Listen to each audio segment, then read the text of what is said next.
जय हिंद दोस्तों, आपका स्वागत है आपकी अपनी चैनल लर्निंग टाइम में। आज हम बात करेंगे जो हमारी वैकेंसी है बिहार पब्लिक सर्विस कमीशन में निकली 67 कंबाइंड प्री आपका जो कॉम्पिटिटिव एग्जामिनेशन उसके बारे में।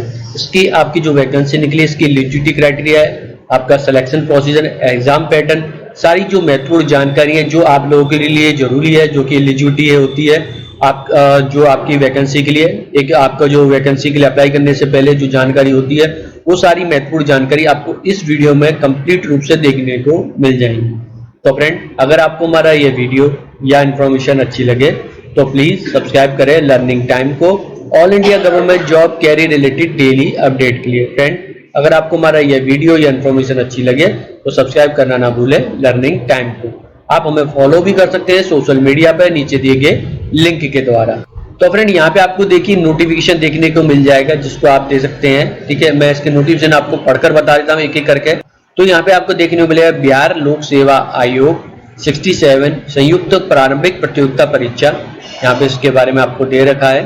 ठीक है, यहाँ पे आपको दे सकते हैं विभाग, पद और आपके संवर्ग का नाम दे रखा है, यहाँ पे लेवल दे रखा है, आपका वेतन कितना रहेगा लेवल यहाँ पे दे रखा है। यहाँ पे अनारक्षित यूआर कैटेगरी, एससी एसटी और ओबीसी जो पिछड़ा वर्ग के बारे में यहाँ पे आप दे रखा है, महिलाओं के बारे में दे रखा है, आर्थिक रूप से के लिए यहाँ पे आपको दे रखा है।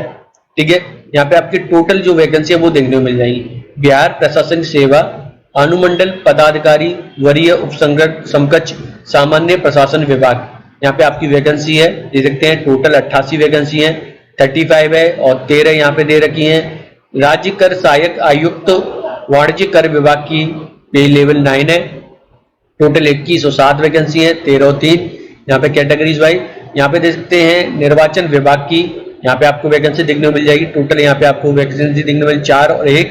यहाँ पे बिहार शिक्षा सेवा में शिक्षा विभाग में यहाँ पे आपकी टोटल वैकेंसी है 12 और 3।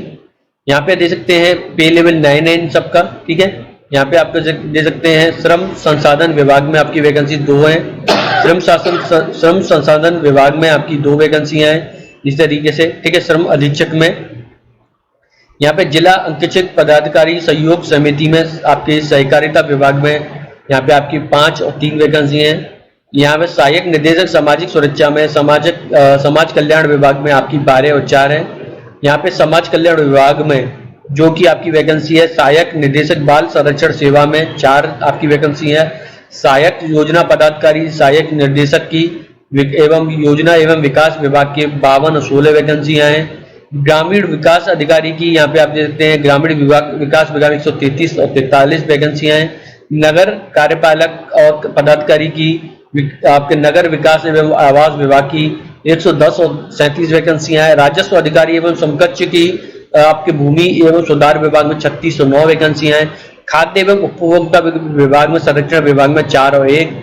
पंचायती राज विभाग में 18 और 5 आपके यहाँ पे देखने को मिल जाएगी। जो कि अनुसूचित जनजातियों की जनजाति कल्याण पदाधिकारी की वैकेंसी यहाँ पे 52 और 44 है। टोटल यहाँ पे वैकेंसियां हैं 555 174 वैकेंसी है यहाँ पे आपको देखने को मिल जाएंगी।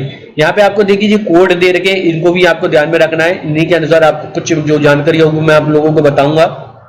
ठीक है, यहाँ पे आपको दे सकते हैं आपकी शैक्षिक योग्यता के बारे में। ऑनलाइन आवेदन करने की अंतिम तिथि की मान्यता प्राप्त विश्वविद्यालय से, ठीक है, आपका ग्रेजुएशन या उसके बराबर परीक्षा उत्तीर्ण होना जरूरी है। ऑनलाइन आवेदन भरते समय आपको ध्यान में रखना है शैक्षिक योग्यता के कॉलम में या आप शैक्षिक योग्यता के आपका जो सेक्शन रहेगा यहाँ भी कॉलम रहेगा। ठीक है, वहां पे यहाँ पे उसके बराबर आपको उत्तीर्ण संबंधी सूचना देना अनिवार्य होगा। ठीक है, यानी उसके बराबर आपने कोई कर रखा है ग्रेजुएशन के बराबर है तो यहाँ पे आप दे सकते हैं। ठीक है, यहाँ पे आरक्षण के बारे में देख सकते हैं, आरक्षण के बारे में देखने को मिलेगा। यहाँ पे जाति के आधार पे आपको आरक्षण दिया जाएगा जिनका स्थायी निवास बिहार राज्य में है, अर्थात जो बिहार के मूल निवासी उन्हीं को यहाँ पे आरक्षण का लाभ दिया जाएगा। बिहार राज्य के बाहर के जो अभ्यर्थी होंगे आरक्षण का लाभ प्राप्त नहीं होगा। ठीक है, यहाँ पे आपको देखिए जाति प्रमाण पत्र के लिए स्थायी आपका निवास मूल प्रमाण पत्र होगा, वो यहाँ पे आपको देखने को मिल जाएगा। ठीक है, तो उनके रिलेटेड जानकारी यहाँ पे आपको दे सकते हैं। ठीक है, आरक्षण से रिलेटेड यहाँ पे आपको देखिए आरक्षण में आपके जो कोड दे रखे हैं इसके बारे में देखने को मिल जाएगा। एसटी का आपका 2 है, एसटी का 3, इस तरीके से यहाँ पे कोड है, आप इनको ध्यान में रख लीजिए। जब फॉर्म भरेंगे तब यहाँ पे आपको आवश्यकता हो सकती है। ठीक है, कुछ जो ब्लैक में है आप जानकारी है इनको पढ़ना चाहें पढ़ सकते हैं, ठीक है। आईएएस जो कि इकोनॉमिक सेक्टर के दे रखी है, यहाँ पे आपको देखने को मिलेगा। आरक्षण है जो कि सैनिक है, भूतपूर्व सैनिक है, उनके बारे में दे रखा है, उनके बारे में आपको देखने को मिल जाएगा। यहाँ पे देख सकते हैं अभ्यर्थी द्वारा प्रारंभिक परीक्षा के लिए ऑनलाइन आवेदन भरते समय दिए गए दावे के अनुसार सभी जो निर्गत आप किए गए प्रमाण पत्रों की संख्या तथा उनकी तिथि मुख्य परीक्षा के ऑनलाइन आवेदन के अंकित किया गया जाना आवश्यक है, ठीक है। तो आपको जो देख सकते हैं यहाँ पे प्रमाण पत्र आप जो देंगे उनकी जो मुख्य तिथि है यानी तारीख है उसके समय ऑनलाइन को आपको अंकित किया जाना जरूरी है। साक्षात्कार के समय यानी इंटरव्यू के समय मुख्य परीक्षा के आवेदन के अंकित प्रमाण पत्र के ही मूल्य प्रस्तुत करना ही अनिवार्य होगा। जो आप देखिए मुख्य परीक्षा में जब आपके इंटरव्यू के समय आपको जो प्रमाण पत्र होंगे उसको ही यहाँ पे आपको प्रस्तुत करना होगा, ठीक है। यहाँ पे आपको डिटेल है बाकी आपको देखने को मिल जाएगी।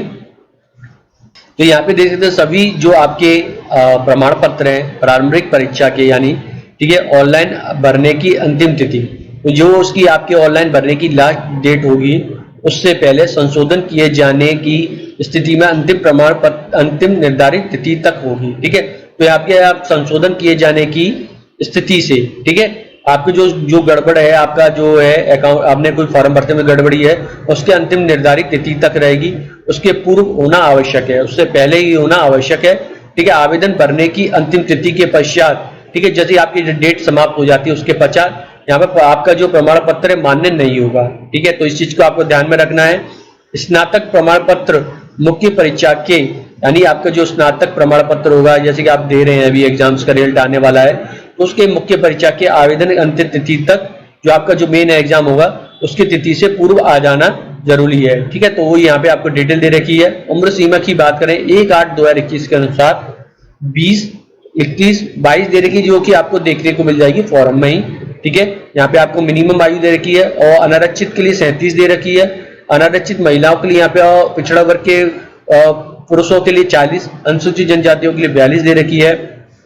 सारणी में देख सकते हैं एक यहाँ पे दे रखा है 1 से 8 के लिए एवं 13, 1 से 8 और 13 के लिए यहाँ पे 22 दे रखा है और 8, 9, 10, 11, 12 यहाँ पे आप 14 और 16 के लिए यहाँ पे 21 वर्ष होना जरूरी है। तो यहाँ पे आपके आयु के बारे में मिनिमम आयु के बारे में बता रखा है तो वो भी आप नोटिफिकेशन पे देखने को मिल जाएगा। मैं दिखा देता हूँ यहाँ पे आयु के बारे में दे रखा है तो यहाँ पे आप दे सकते हैं जो कि मैंने अभी आप लोगों को बता दिया। इसमें आपकी वैकेंसी के अनुसार यहाँ पे आयु आपके डिफरेंट है। बाकी आपकी आयु के बारे में बता चुका हूँ जो कि अनारक्षित पुरुष के लिए 37 है, महिलाओं के लिए 40 है, ओबीसी के लिए यहाँ पे 40 है और SC/ST कैंडिडेट के लिए पुरुष महिलाओं के लिए 42 दे रखी है, ठीक है। यहाँ पे उम्मीदवार जो उम्र के लिए हाई स्कूल की प्रमाण पत्र जो देगा उसी को सही माना जाएगा उसके जब तक कि उसके कोई विपरीत सबूत ना हो, ठीक है। यहाँ पे आपकी शारीरिक क्षमता के बारे में दे रखा है।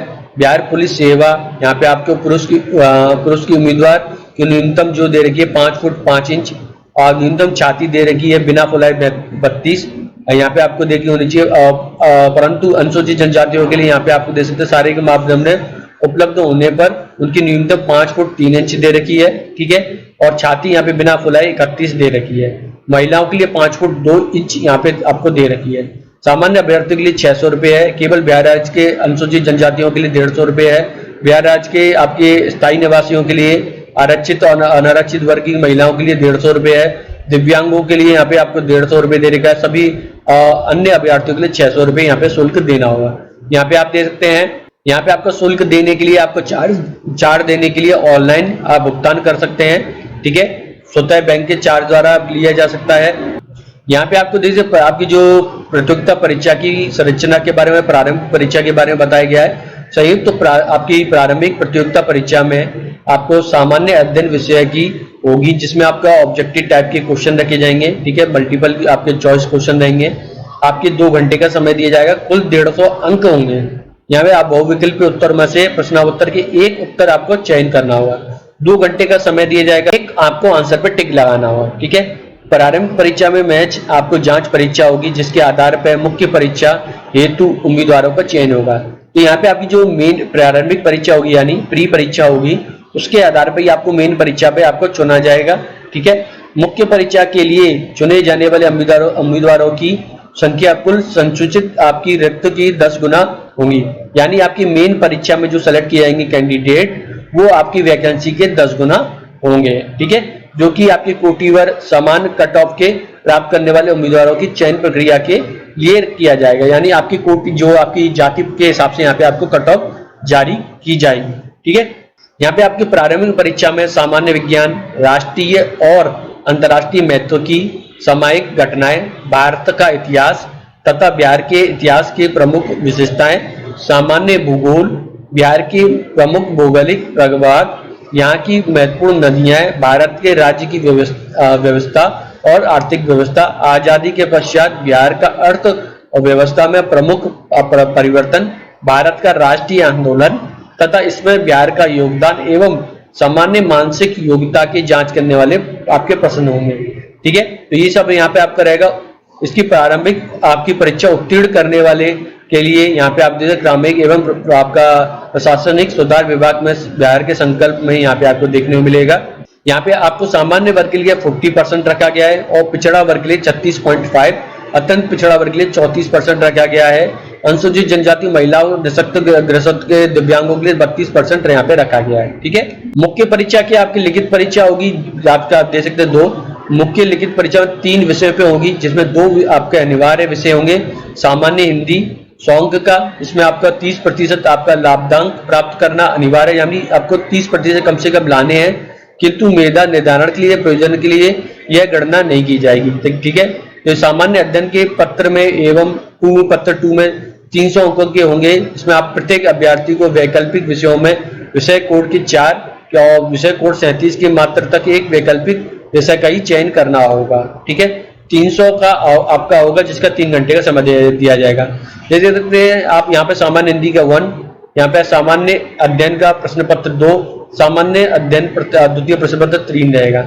यहाँ पे आपको देखिए जो आपकी वैकेंसी रहेगी उसके अनुसार यहाँ पे सब्जेक्ट दे रखे हैं, जैसे agriculture, animal husbandry, veterinary science, मानव विज्ञान, वनस्पति विज्ञान, रसायन विज्ञान, सिविल इंजीनियरिंग, आपका वाणिज्य शास्त्र, लेखा विधि, अर्थशास्त्र, ये सब यहाँ पे आपको देखने को मिलेंगे। ठीक है, आपको ये 34 सब्जेक्ट है यहाँ पे आप देख सकते हैं। ठीक है, यहाँ पे प्रारंभिक परीक्षा हेतु ऑनलाइन आवेदन करते समय आपको मुख्य परीक्षा के लिए अपनी इच्छा अनुसार एक वैकल्पिक विषय का आपका चयन करना अनिवार्य होगा। इनमें से आपको एक वैकल्पिक विषय के चयन होने के बाद किसी भी उसमें मान्यता नहीं दी जाएगी बदलाव के बारे में। तो यहाँ पे आपको जो सब्जेक्ट दे रखा है मेन सब्जेक्ट के लिए यहाँ पे आपको चयन करना होगा। ठीक है, उसी के अनुसार आपका पेपर होगा। प्रारंभिक परीक्षा सफल अभ्यर्थियों एवं मुख्य परीक्षा में हेतु अलग से ऑनलाइन आवेदन पत्र भरवाया जाएगा। ठीक है, प्रारंभिक आपके जो सफल होंगे उसके लिए मुख्य आपके जो परीक्षा के अलग से एक ऑनलाइन आवेदन पत्र भराया जाएगा, जिसमें सफल अभ्यर्थी द्वारा निर्धारित अवधि का परीक्षा शुल्क आपको प्रक्रिया का जमा करना होगा। यानी आप देखिए प्री एग्जाम पास करने के बाद आपके मुख्य परीक्षा के अलग से फॉर्म भरेंगे, जिसके लिए आपको अलग से शुल्क जमा करना पड़ेगा। ठीक है, मुख्य परीक्षा के ऑनलाइन आवेदन भरने के क्रम के अभ्यर्थी को द्वारा उल्लेखित प्रमाण पत्रों की सूची अंकित, आपको प्रत्येक प्रमाण पत्र को अपने सामने प्रमाण पत्रों की संख्या, निर्गत तिथि उसके करना आवश्यक है। मुख्य परीक्षा के जैसे आवेदन भरेंगे उसके आपको उल्लेखित जो आपके प्रमाण पत्र हैं उनकी सूची के जितने अंक हैं, ठीक है, आपको जितने आपने सूची प्रमाण पत्र दिए हैं उनके प्रमाण पत्र के बारे में आपको संख्या और उनकी जो तारीख है उनका उल्लेख करना होगा। ठीक है, मुख्य परीक्षा के ऑनलाइन आवेदन के वंचित प्रमाण पत्रों को, हाई स्कूल प्रमाण पत्र, समझ आपके निर्गत आपके जो समतुल्य डिग्री है उनको यहाँ पे आपको बताना होगा। उनके यहाँ पे आप देख सकते हैं उनकी डिटेल है यहाँ पे देखने को मिल जाएगी। प्रश्न पत्र हिंदी व अंग्रेजी दोनों भाषाओं में होंगे। ठीक है, यहाँ पे आपको देखिए इसके बाद व्यक्तिगत परीक्षण के बारे में पूछा जा रहा है, तो यहाँ पे आपको देखने को मिलेगा। पर उससे पहले मैं आप लोगों को कुछ बता दूं, तो यहाँ पे आप देख सकते हैं मुख्य आपके लिखित परीक्षा में प्राप्त अंकों के आधार पर व्यक्तिगत परीक्षण यानी इंटरव्यू के लिए आपको बुलाया जाएगा, जिसमें आप देख सकते हैं आपकी वैकेंसी के 2.5 गुना आप लोगों को बुलाया जाएगा। यहाँ पे आपका समान कट ऑफ अंक प्राप्त करने वाले समान जो अभ्यर्थी होंगे उनकी चयन पर आपकी व्यक्तिगत परीक्षा के लिए बुलाया जाएगा। ठीक है, तो यहाँ पे आपकी जो है कट ऑफ जारी की जाएगी, उसके बाद यहाँ पे आपको बुलाया जाएगा इंटरव्यू के लिए। यहाँ पे देख सकते हैं मुख्य परीक्षा में जो सफल होने वाले देख सकते हैं जो मुख्य परीक्षा में जो सफल होने वाले उम्मीदवारों का परीक्षण का 120 अंक का होगा। यहाँ पे 120 अंक का आपका इंटरव्यू होगा। व्यक्तिगत परीक्षा हेतु आमंत्रित उम्मीदवारों का व्यक्तिगत परीक्षा में भाग लेना अनिवार्य है, अन्यथा वो अंतिम में जो परीक्षा हेतु जो मेधा सूची में शामिल नहीं किया जाएगा। आपकी जो लास्ट में जो मेरिट लिस्ट हुई जाएगी उसमें आपको शामिल नहीं किया जाएगा अगर आप इंटरव्यू नहीं दे सकते हैं, अगर नहीं दिया हो। मुख्य परीक्षा में 900 अंक का होगा, जिसमें साक्षात्कार के 120 अंक जोड़े जाएंगे। तो 1020 अंक के अंक बन जाएंगे। जैसे आपका जो मेन परीक्षा होगी 900 अंकों की होगी और 120 अंक आपके इंटरव्यू के आपके होंगे, दोनों को मिलाकर यहाँ पे आपकी जो मेरिट लिस्ट तैयार की जाएगी, जो कि आपके आरक्षण के अनुसार यहाँ पे तैयार की जाएगी। ठीक है, अंतिम मेधा सूची को समान प्राप्त अंकों के जिस उम्मीदवारों के मुख्य और लिखित परीक्षा में अंक प्राप्त होंगे उसी के अनुसार यहाँ पे आपकी मेरिट लिस्ट तैयार की जाएगी। ठीक है, यहाँ पे आपकी ऑनलाइन आवेदन करने की तारीख 30/9 से लेकर 5/11/2021 है, तो वो आपको यहाँ तक कर सकते हैं। रजिस्ट्रेशन के लिए आपको एडिट के लिए ऑप्शन पर जाना होगा। पेमेंट के लिए भी उपलब्ध रहेगी रजिस्ट्रेशन की अभ्यर्थियों को भरी गई प्रविष्ट नाम पिता पति या आरक्षण आदि को एडिट करने का प्रावधान होगा। तो यहाँ पे आप क्या क्या चीज का प्रावधान है वो देखने मिल जाएगा। ठीक है, बाकी आपकी फीस की डिटेल में बता चुका हूँ, यहाँ पे आपको बता रखा है, तो आप दे सकते हैं क्या क्या आप उक्त एडिट में एडिट करने की तिथि के ऑनलाइन आवेदन करने के डाटा किसी प्रकार के सुधार परिवर्तन अनुरोध पर विचार नहीं किया जाएगा। तो यहाँ पे दे सकते हैं सुधार हेतु परिवर्तन बिंदु, जिसमें आपका अपना नाम, पिता का नाम, माता पिता का नाम, जन्म तिथि को आप सुधार कर सकते हैं, जो कि आपकी डिटेल दे रखी है आयोग द्वारा। यहाँ पे आपको देखने की बाकी डिटेल है। ठीक है, वो क्या क्या आप नहीं कर सकते हैं तो उसके बारे में यहाँ पे आपको जानकारी दे रखी है।